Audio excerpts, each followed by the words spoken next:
Want to swap your crypto holdings on the go?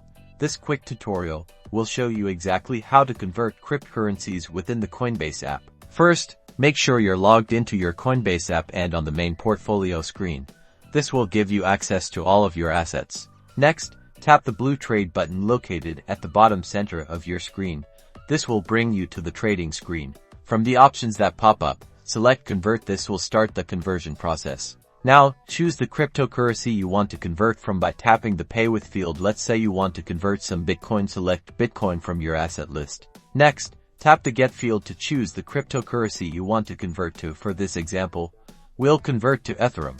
Enter the amount of Bitcoin you'd like to convert to Ethereum. You can either type in the amount or use the Max button to convert all your Bitcoin. Be sure you have enough to cover any fees.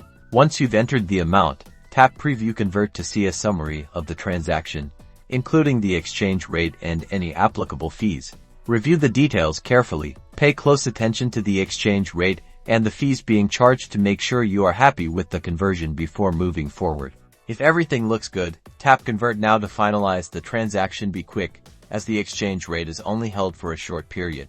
You'll see a confirmation screen indicating that your conversion was successful. Congratulations! You've just converted crypto on Coinbase. Your updated balances will be reflected in your portfolio.